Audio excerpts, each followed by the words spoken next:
بسم اللہ الرحمن الرحیم۔ السلام علیکم دوستو، دنیا بھر کی خبروں میں آج آپ سنیں گے، لیکن اس سے پہلے اگر ہو سکے تو لائک اور سبسکرائب کا بٹن ضرور دبا لیں۔ شکریہ۔ روس کے خلاف جنگ میں یوکرین کو بھارت کی جانب سے اسلحہ فراہم کیے جانے کا انکشاف ہوا ہے۔ بھارتی جنگی جنون سے کون واقف نہیں ہے، جس کی وجہ سے پورے خطے کا امن داؤ پر لگا ہوا ہے۔ بھارت نے پہلے علاقائی سطح پر ہتھیاروں کی دوڑ کو فروغ دیا اور دنیا کا سب سے بڑا ہتھیاروں کا درآمد کنندہ بن گیا۔ بھارت اب خود بین الاقوامی سطح پر ہتھیاروں کی ترسیل میں پیش ہے اور ہتھیاروں کی برآمدات کے شعبے کو ترقی دے رہا ہے۔ حال ہی میں ایک بین الاقوامی رپورٹ کے مطابق بھارت متعدد یورپی خریداروں کے ذریعے یوکرین کو وسیع پیمانے پر ہتھیار بیچنے میں مصروف ہے۔ رائٹرز کی رپورٹ میں کہا گیا ہے کہ کسٹمز اور دوسرے ذرائع کے مطابق بھارت گزشتہ ایک سال سے یوکرین کو اسلحہ فراہم کر رہا ہے۔ روس نے اس مسئلے کو دو موقع پر اٹھایا بھی تھا، جن میں جولائی میں روسی وزیر خارجہ لاروف کے ان کے بھارتی مہم منصب کے درمیان ملاقات بھی شامل ہے۔ رائٹرز کے مطابق بھارت کے ہتھیار اٹلی اور چیک جمہوریہ دونوں ملکوں کے ذریعے یوکرین بھیجے گئے تھے۔ بھارت اس سے پہلے بھی اٹلی، چیک جمہوریہ اور اسپین کو بھی ہتھیار برآمد کرتا رہا ہے۔ فروری 2022 سے جولائی 2024 کے درمیان بھارت نے $135.25 ملین کے ہتھیار برآمد کیے۔ بھارتی دفاعی ماہر ارجن تارا پورے نے کہا ہے کہ دہلی کے ہتھیاروں کی برآمدات کو بڑھانے کی کوشش اس کے یوکرین کو ہتھیاروں کی منتقلی میں ایک اہم عنصر ہے۔ مغرب کی بہت سی کمپنیاں جو بھارتی ساختہ ہتھیار یوکرین بھیج رہی ہیں، بھارت یوکرین کے ساتھ ساتھ اسرائیل کو بھی ہتھیار مہیا کر رہا ہے۔ بھارت نے حال ہی میں بورکم نامی جہاز میں بھارتی ساختہ ہتھیار اسپین کے ذریعے اسرائیل میں بھیجے ہیں۔ انڈین نیشنل کانگریس کے صدر ملکارجن کھڑگے جموں اینڈ کشمیر کے سابق نائب وزیر اعلیٰ اور پارٹی امیدوار تارا چند کی حمایت میں مہم چلانے جموں پہنچے۔ صحافیوں سے بات کرتے ہوئے ان کا کہنا تھا کہ ہم نے 7 ضمانتوں کا اعلان کیا ہے۔ اس میں ہمارا پہلا مسئلہ جموں اینڈ کشمیر کو ریاست کا درجہ دینا ہے۔ ہم ہر خاندان کو 25 لاکھ روپے کا انشورنس دیں گے۔ ہر ضلع میں ہاسپٹل اور خاندان کی خاتون سربراہ کو ہر ماہ 3000 روپے دیے جائیں گے۔ اور سیلف ہیلپ گروپس کو بغیر سود کے قرض دیں گے۔ کانگریس کے صدر نے کہا کہ کشمیری پنڈتوں کی بحالی کا نظام نافذ کریں گے اور پسماندہ طبقے کو ان کا مکمل حقوق دلائیں گے۔ انہوں نے بی جے پی پر سخت حملہ کرتے ہوئے کہا کہ وزیر داخلہ مہم کے دوران بڑی بڑی باتیں کرتے ہیں، لیکن انتخابات کے بعد وہ ان کی باتوں کو انتخابی نعرے کہہ کر انکار کر دیتے ہیں۔ انہوں نے بی جے پی کے 5 لاکھ نوکریاں دینے کے وعدے پر سوال اٹھاتے ہوئے کہا کہ اگر آپ حکومت میں ہیں تو نوکریاں کیوں نہیں دی گئیں؟ کانگریس جو کہتی ہے وہی کرتی ہے اور اسی وجہ سے پارٹی نے 1 لاکھ عہدوں پر بھرتی کا عمل شروع کیا ہے۔ بی جے پی کی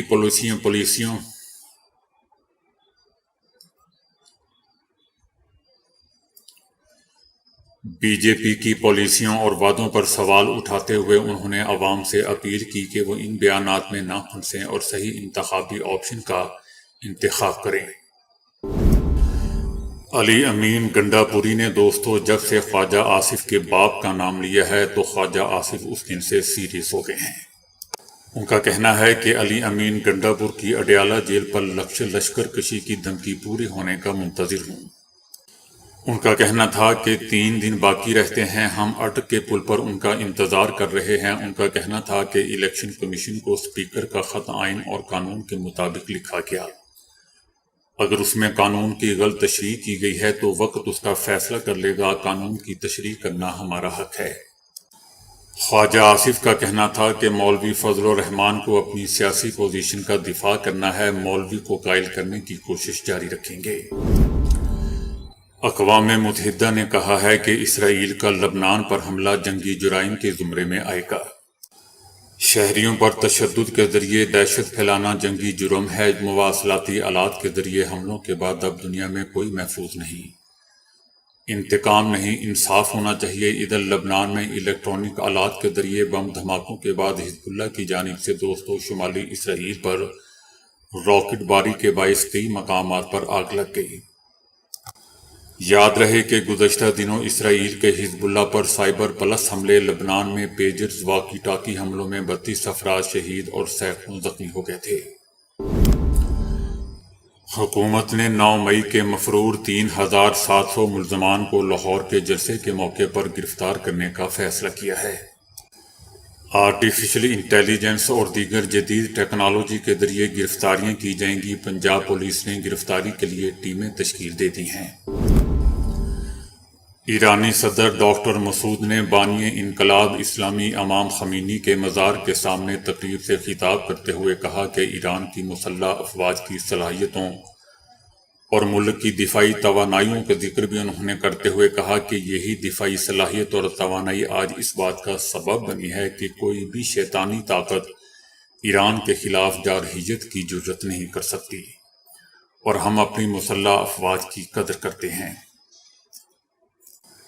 ایران پر مسلط کی گئی 8 سالہ جنگ کے دوران ایثار اور وفاداری کے عظیم باب رقم ہوئے، جن کے سبب یہ دشمن ایران کی طرف سے مایوس ہو گیا۔ ایرانی صدر کا کہنا تھا کہ ملک کی مسلح افواج کے کردار کو راہ انقلاب اسلامی کے جاری رہنے بھی اہم اور مؤثر ہم قرار دیتے ہیں۔ انہوں نے ملک کے سائنسدانوں، دانشوروں اور مجاہدین کی جان فشانیوں اور محنت سے حاصل ہونے والی عزت اور سربلندی کا ذکر کیا اور کہا کہ اس عزت اور سربلندی نے ہمیں دفاعی میدان میں دوسروں کے احتجاج سے، دوسروں کی محتاج سے بے نیاز کر دیا۔ حزب اللہ نے مقبوضہ گولان اور شمالی علاقے میں صہیونی فوج کے اہم ٹھکانوں پر شدید میزائل حملے کیے ہیں، جس کے بعد مقبوضہ گولان سے دھواں اٹھتا دیکھا جا رہا ہے، جبکہ دوسری طرف مقبوضہ فلسطین کے 20 قصبوں اور مقبوضہ گولان اور صفد میں خطرے کی گھنٹیاں بج گئیں۔ اسرائیلی فوج نے جمعے کو لبنان کے دارالحکومت بیروت کے جنوبی علاقے پر تخریب کارانہ ہوائی حملہ کر کے 5 معصوم بچوں سمیت 8 لوگوں کو شہید کر دیا تھا اور 60 لوگوں کو زخمی، جس کے جواب میں حزب اللہ نے مقبوضہ گولان اور شمالی علاقوں کے صہیونی فوج کے جاسوسی کے ٹھکانوں پر 90 میزائلوں کی بارش کر دی، جبکہ صہیونی حکومت کے میڈیا کا کہنا ہے کہ لبنان سے 90 نہیں بلکہ 170 میزائل داغے گئے۔ معروف بھارتی عالم دین اور مبلغ ڈاکٹر ذاکر نائک حکومتی دعوت پر پاکستان کا دورہ کریں گے۔ مبلغ ڈاکٹر ذاکر نائک نے پاکستان کے دورے کا اعلان کر دیا۔ ڈاکٹر ذاکر نائک آئندہ ماہ اکتوبر میں پاکستان پہنچیں گے۔ انہیں حکومت پاکستان نے خصوصی طور پر مدعو کیا ہے۔ وہ ملک کے بڑے شہروں کراچی، لاہور اور اسلام آباد میں عوامی اجتماعات سے خطاب کریں گے۔ وہ 5 اور 6 اکتوبر کو کراچی، 12 اور 13 اکتوبر کو لاہور، جبکہ 19 اور 20 کو اسلام آباد میں خطابات کریں گے۔ ان کے خطابات پیس ٹی وی چینل سے براہ راست نشر بھی کیے جائیں گے۔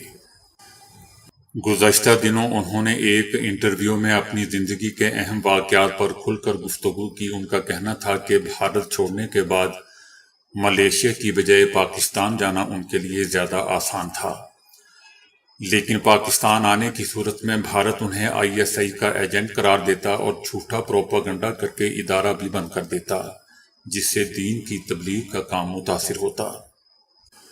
یاد رہے دوستو کہ ڈاکٹر ذاکر نائک کی تبلیغ کے نتیجے میں ہزاروں ہندوؤں نے اسلام قبول کیا، جس کے بعد مودی سرکار نے ان پر جھوٹے مقدمات بنا کر دباؤ ڈالنے کی کوشش کی، یہاں تک کہ ڈاکٹر ذاکر نائک کو بھارت چھوڑ کر ملائیشیا منتقل ہونا پڑا۔ بھارت نے متعدد بار ملائیشیا سے ذاکر نائک کو بے دخل کر کے حوالے کرنے کی درخواست کی، جسے ملائیشیا نے مسترد کر دیا۔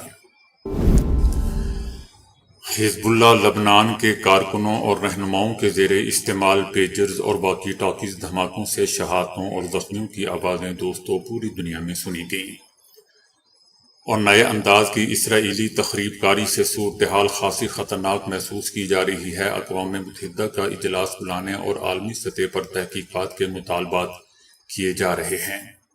یہ تو تھا تازہ ترین واقعہ۔ لیکن ہمیں اپنے ملک کے معروف صحافی نجم سیٹھی کا اسرائیل کے بارے میں ٹی وی تبصرہ حیران اور پھر پریشان کن کر رہا ہے، جس میں وہ غاصب ریاست اسرائیل کو تسلیم کرنے کے حوالے سے پاکستان کی پالیسی پر گفتگو کرتے ہوئے فرماتے ہیں کہ جنرل پرویز مشرف مرحوم کے دور میں پاکستان کے اداروں کے اندر یہ بحث ہو رہی تھی کہ پاکستان نے اسرائیل کے ساتھ تعلقات بہتر کرنے کی کوشش نہیں کی، جبکہ ہندوستان نے اسرائیل کے ساتھ اپنے تجارتی، سائنسی اور ٹیکنالوجی کے حوالے سے تعلقات کو بہتر کیا۔ اس لیے پاکستان انڈیا اور اسرائیل کے تعلقات کو سامنے رکھتے ہوئے اس وقت سوچنے پر مجبور ہوا کہ ہمیں بھی اسرائیل کے ساتھ تعلقات کی بہتری کے حوالے سے ہاتھ آگے بڑھانا چاہیے۔ جب اسرائیل کے ہمسایہ عرب ممالک کے ساتھ تعلقات اچھے ہیں اور اسے تسلیم کرنے کے لیے تیار ہیں، تو ہمیں اسرائیل کے قریب ہونے میں ہچکچاہٹ کیوں ہے؟ اس حوالے سے نجم سیٹھی کی گفتگو سے یہ واضح تاثر مل رہا تھا کہ ان دنوں سابقہ دور حکومت کے حوالے سے اسرائیل کو تسلیم کرنے کی بات تو کر رہے تھے، مگر میڈیا میں حکومت یہ بات بتاتی تھی اور نہ ہی تسلیم کرتی تھی، کیونکہ شدید عوامی رد عمل کا خوف تھا۔ جبکہ انہی دنوں پاکستان کی ایک مذہبی جماعت کے رہنما مولانا اجمل قادری کے اسرائیل کے دورے کی خبریں بھی میڈیا کی زینت بنی تھیں۔ پھر اسی دوران جنرل پرویز مشرف حکومت کے وزیر خارجہ میاں خورشید محمود قصوری کی قاہرہ میں اہم اسرائیلی شخصیات سے ملاقات کا ذکر بھی ہوا۔ منصوبہ بندی کے ساتھ ہونے والی اس ملاقات کو اتفاقی قرار دیا گیا تھا، کیونکہ وزیر خارجہ خورشید قصوری نے اسرائیل کے ساتھ روابط کے حوالے سے خود کو دور رکھنے کی کوشش کی۔ حیرانگی ہوتی ہے دوستوں کہ نجم سیٹھی پرانی باتیں کر رہا ہے، جبکہ اسرائیل جب بھی فلسطین کی جنگ سے فارغ ہوا تو وہ تمام عرب ممالک سے اپنے تعلقات کو استوار کرنے کی کوشش کرے گا۔ یہ بھی مقام حیرت اور زمینی حقائق سے نظریں چرانے، امریکی ایجنڈے کو فروغ دینے کی تڑپ ہے اور بے حسی کی انتہا ہے کہ فلسطین اور مشرق وسطیٰ پر گہری نظر رکھنے والا صحافی نجم سیٹھی اسرائیل کے لیے مسلمان ممالک کے اندر تعلقات کی نئی راہیں دکھانے اور امریکہ کی طاقت کے سامنے سرنگوں ہونے کے حوالے سے زمین ہموار کرتا نظر آ رہا ہے۔ لیکن نجم سیٹھی کو 7 اکتوبر 2023 سے جاری اسرائیل اور حماس کی لڑائی کے تقریباً 1 سال واقعات اور مظلوم فلسطینیوں کی استقامت، اسرائیل سے صہیونیوں کے انخلاء، تل ابیب کی سڑکوں پر جاری احتجاج انہیں نظر نہیں آ رہا۔ 1 سال کی جنگ کا غیر جانبدارانہ تجزیہ کریں تو پوری دنیا کی طاغوتی شیطانی قوتوں کے مقابلے میں حماس کے مٹھی بھر نوجوانوں کی کامیابیوں کا ذکر نجم سیٹھی صاحب نہیں کر رہے۔ 1 سال سے جاری جنگ میں آج بھی حماس کا پلڑا بھاری ہے اور فلسطینی کاز کے حوالے سے اسرائیل کے خلاف پوری دنیا میں احتجاج کا سلسلہ جو جاری ہوا ہے، اس سے یہ صاف ظاہر ہے کہ حماس کی فلسطینی کاز کے ساتھ لبنان کی حزب اللہ، یمن کے حوثی مجاہدین، انصار اللہ شام اور عراق کی مزاحمتی اسلامی تحریکوں کی حمایت سے قوتیں یکجا ہو رہی ہیں، جس کی وجہ سے امریکہ جیسی بڑی طاقت بحر احمر میں یمن کی انصار اللہ کے حملوں کے خوف سے اسرائیل کے دفاع کے لیے لنگر انداز 3 میں سے 2 بحری بیڑے نکال کر واپس لے گیا ہے، جبکہ یمن کے حوثیوں نے تل ابیب ایئرپورٹ کے قریب جو سپر سونک میزائل حملہ کیا، یہ میزائل امریکی بحری بیڑے کے اوپر سے گزرا اور سعودی عرب کی فضائی حدود کو کراس کرتے ہوئے اسرائیل کے تمام دفاعی نظام کو چکمہ دیتے ہوئے اسرائیلی دارالحکومت میں جا گرا، لیکن اسے کوئی نہیں پکڑ سکا۔ پوری دنیا حیران ہے کہ حوثیوں کے پاس یہ آواز کی رفتار سے بھی کئی گنا تیز میزائل کیسے ان کے ہاتھ آیا، جس نے اسرائیل کے تحفظ کے لیے نصب عالمی دفاعی سسٹم کو ہی ناکارہ بنا دیا اور اپنے ہدف کو ٹارگٹ کیا۔ اس کے بعد حوثیوں نے ایک پمفلٹ کی صورت میں تل ابیب کے شہر میں مزید میزائل حملوں کے خطرات سے عوام کو خبردار کیا، جس سے 20 لاکھ اسرائیلی اپنے گھروں کو چھوڑ کر پناہ گاہوں میں چھپ گئے۔ خدا کی قدرت دیکھیں دوستو کہ وہ اسرائیل جو فلسطینیوں پر پمفلٹ پھینک کر پیغام دیا کرتا تھا کہ ان علاقوں کو خالی کر دیں، آج انصار اللہ اتنی مضبوط ہو چکی ہے کہ فلسطینیوں کی حمایت میں وہ اسرائیلیوں سے نکل جانے کے لیے پمفلٹ تقسیم کر رہی ہے۔ میں محترم نجم سیٹھی صاحب سے اختلاف کی جسارت کرتے ہوئے کہنا چاہتا ہوں کہ آپ کی اس گفتگو سے اسرائیل کی حمایت کی بدبو آ رہی ہے، جبکہ حماس کے مٹھی بھر جذبہ شہادت سے سرشار جوانوں نے 1 سال تک اسرائیل کا مقابلہ کیا ہے۔ یہ وہ غاصب صہیونی ریاست ہے جس نے ہم بمباری سے علاقے کو نیست و نابود کرنے کا عزم کیا تھا اور کیا۔ وہی اسرائیل آج اپنے بین الاقوامی دوستوں امریکہ، فرانس، جرمنی، برطانیہ سے مدد کی بھیک مانگ رہا ہے۔ اور جناب نجم سیٹھی صاحب، آج وہ دور نہیں کہ جب امریکہ نیو ورلڈ آرڈر کے نام سے مختلف ممالک میں جغرافیائی تبدیلیوں کے حوالے سے منصوبہ دیتا تھا، وہ بھی ناکام ہوا۔ جبکہ اللہ کے فضل و کرم سے آج امریکہ، برطانیہ، جرمنی، فرانس کی حمایت کے باوجود ناجائز ریاست اسرائیل کے وجود کو خطرات لاحق ہو چکے ہیں۔ میں سمجھتا ہوں کہ جیسا کہ ہمارا نعرہ ہے کہ فلسطین فلسطینیوں کا ہے، بر صغیر میں کشمیر کشمیریوں کا ہے، ان مقبوضہ ریاستوں کو آزاد کروانے کے لیے مجاہدین قریب سے قریب تر ہوتے جا رہے ہیں، اور نجم سیٹھی صاحب جیسے لوگ پروپیگنڈا پہ پروپیگنڈا کرتے جا رہے ہیں۔ عمران خان کے دور حکومت کی FBR کے چیئرمین شبر زیدی کا بیان بھی ریکارڈ پر ہے، جو ایران کے علماء کو تسلیم کرنے سے انکاری مگر عراقی علماء کو تسلیم کرنے کا حوالہ دے کر کہتے ہیں کہ ہمیں ڈرامے بازی بند کر کے اسرائیل کو تسلیم کر لینا چاہیے۔ ظاہر ہے دوستو، یہ لوگ معیشت کی زبحالی کا رونا روتے ہیں کہ امن قائم ہوگا، عالمی طاقتوں سے تعلقات بہتر ہوں گے، سرمایہ کاری آئے گی، IMF ہمیں قرضے آسانی سے دے گا، مگر یہ قائد اعظم محمد علی جناح کا موقف بھول جاتے ہیں، جنہوں نے اسرائیل کو ایک ناجائز ریاست قرار دیا تھا اور اسے تسلیم کرنے سے انکار کر دیا تھا۔ ظاہر ہے دوستو، اسرائیل کو تسلیم کر لیا گیا تو اس کا مطلب ہے کہ فلسطینی قوم اور فلسطینی ریاست کا وجود نہیں رہے گا، پھر طاقتور کو حق حاصل ہوگا کہ وہ کسی بھی ملک پر قبضہ کر لے اور بعد میں دنیا سے کہے کہ وہ اسے تسلیم کر لے۔ تو دوستو، اسے اسلامی تعلیمات اور نہ ہی اخلاقیات تسلیم کرتی ہے۔ ہاں، ظلم و ستم پر مبنی استعماری ایجنڈا ضرور ہوگا۔ آزاد فلسطینی ریاست پر اسرائیلی قبضے کے حوالے سے ایک مکتبہ فکر اس کی مزاحمت، جبکہ دوسرا اس کو تسلیم کی بات کرتا ہے۔ اگر قبضہ تسلیم کر لیا جائے تو کتنے ظالم حکمراں ہیں جنہیں تسلیم کرنا پڑے گا۔ یہ انصاف نہیں، ظلم اور ظالم کا ساتھی بننے کے مترادف ہے۔ اسی طرح کشمیر پر بھی قبضہ تسلیم کرنا پڑے گا، لیکن ہم سمجھتے ہیں کہ جان کے چلے جانے کے ڈر سے اگر اپنے موقف سے پیچھے ہٹنا ہوتا تو جنگ بدر میں مسلمانوں کو فتح نصیب نہ ہوتی اور نہ ہی کربلا میں 72 شہداء کا حسینی لشکر یزیدی فوج کو شکست دیتا۔ برطانیہ میں ایک 37 سالہ شخص کی اچانک منہ کے کینسر سے موت واقع ہوگی، جو کسی بھی غیر ضروری چیزوں کا عادی نہیں تھا۔ اس صحت مندانہ زندگی گزارنے والے ایلن بیرک نامی شخص کو منہ میں سوجن کا مسئلہ رہا اور سرخ اور سفید دھبے بنتے رہے۔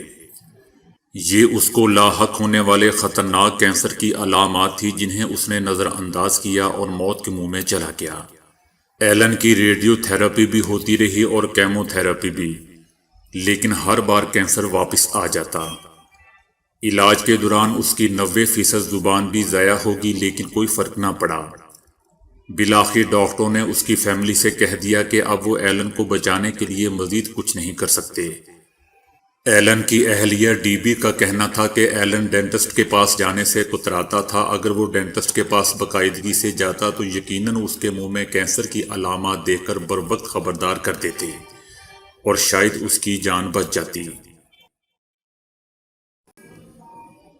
دوستو، زندگی اور موت اللہ کے ہاتھ میں ہے، لیکن ایک مشہور ڈاکٹر اینڈریو سٹیلے نے اپنی نئی کتاب میں پیشگوئی کی ہے کہ وہ وقت دور نہیں جب سائنسدان ایسی ادویات تیار کرنے میں کامیاب ہو جائیں گے کہ جن کے ذریعے انسان کی عمر رسیدگی کے عمل کو سستر کیا جا سکے گا، جس سے انسان کی زندگی دگنا سے زیادہ صحت مندی کے ساتھ طویل ہو جائے گی اور لوگ 200 سال کی عمر میں بھی فٹ بال کھیلیں گے۔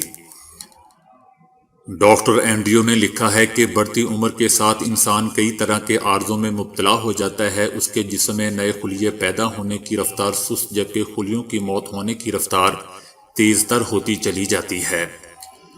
جسے عمر رسیدگی کا پروسیس کہتے ہیں، ہمیں بہت امید ہے کہ بہت جلد ہم کوئی ایسی دوا ایجاد کرنے میں کامیاب ہو جائیں گے جو عمر رسیدگی کے اس پروسیس کی حقیقی وجوہات کو پہچانے گی اور اس پروسیس کو سست کر دے گی یا اسے مکمل روک دے گی، جس کے بعد انسان طویل اور صحت مند زندگی گزار سکے گا۔ تو دوستو، ابھی کے لیے اتنا ہی۔ ویڈیو کو لائک اور شیئر کرنے کا بہت بہت شکریہ۔